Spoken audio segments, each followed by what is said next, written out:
This is the knife that I use for my Old World style chips. This style right here where it's kind of one big facet. I've got other videos where I've talked about this knife and about this style of carving, but for a long time I've had a couple of problems with using this knife that I've tried to remedy with this, and it wasn't fully successful. The first issue is, as I'm driving it down in this way, the shape of the blade, the angle of the bevel coming to the edge, as well as the just thickness of the knife, would cause this edge right here to kind of roll over. It wouldn't be a nice crisp angle there. It would kind of get soft and rolled over, which I didn't care too much for the look of.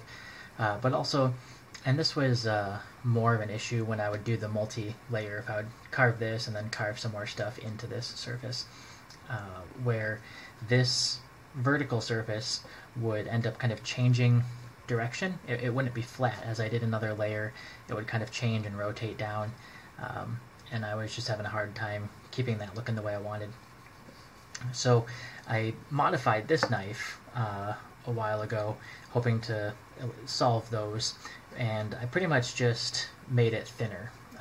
So you can see how thick the blade is up here at the tang where it comes in, and I just shaved more of that off, and I also tried to make it a single bevel instead of having it flat here and then a bevel down to the edge.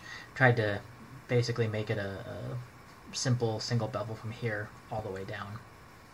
I wasn't terribly successful, but I did definitely soften that as well as make the blade thinner, and that helped.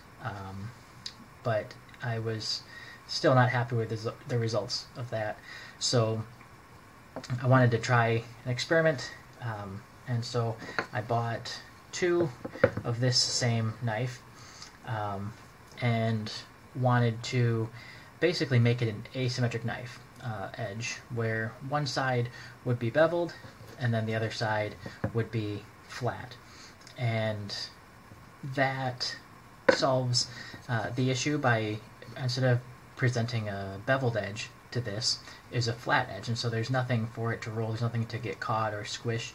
It's just a flat edge sliding straight down, and so that would solve that. And also, because I can keep that a straight edge, it means it also wouldn't be kind of wandering and moving, changing angles as I do multiple levels. I think another benefit that I hadn't really thought of is by having no bevel here, when I do the slice and cut all the way across, that also allows the knife to lay flush along the plane that I'm cutting onto, rather than kind of digging in and fighting the knife. You know, the surface of the blade back here is trying to do one thing, but the blade at a different angle is trying to do something else. By knocking out that bevel and making this flush, it helps that alignment. And it also thins the blade a little bit, which I'm not as concerned with, because I'm able to preserve this wood, which, you know, when I'm doing this cut here, the bevel is coming into the part that I'm removing, into the chip. And so that's all scrap wood anyway, so I don't really care what happens to that too much, but that flush angle is preserving the surface of the wood that I'm keeping.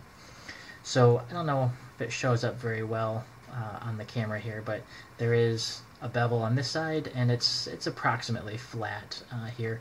I went slowly and carefully. I want to make sure to not damage or remove the edge too much.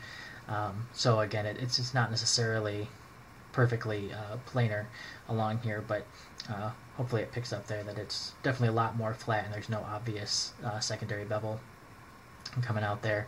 And so this one is in that direction, and this knife then has the flat side on the opposite side over here. So what that means then with this pair, I can use this knife, again putting the flat side on the outside of the chip to make that cut, and then I use this one, also putting the flat side on the outside to make that cut. And then, since I usually do a push stroke for this, I would use this one, again putting the flat side down to make that slice and cut. If I need to come toward me or switch direction for whatever reason, then I would come and use this knife.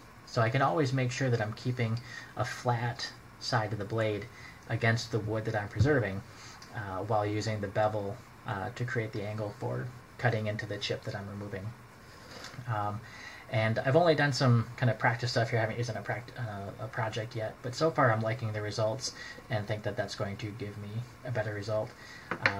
And what I did to create that was I've got a rotary tool here with a metal grinding wheel that I just hold the knife and kind of run that wheel over it. Again, carefully making sure that I'm removing metal evenly and on a proper line to make this smooth, so I'm not getting either jagged edges or wavy or warping or whatever. But yeah, it's just like I said, a little experiment I'm doing to see if that gives me better results that I want on my old world style chips. So if anybody else runs into those kinds of issues, this might be something to try. It unfortunately does require adding a second knife. If you wanted to modify, if you already have one like this and wanted to modify it, then you would still need to buy a second one to complement it there. But something to think about, and otherwise hopefully just interesting to see kind of something that I'm doing to optimize my carving results.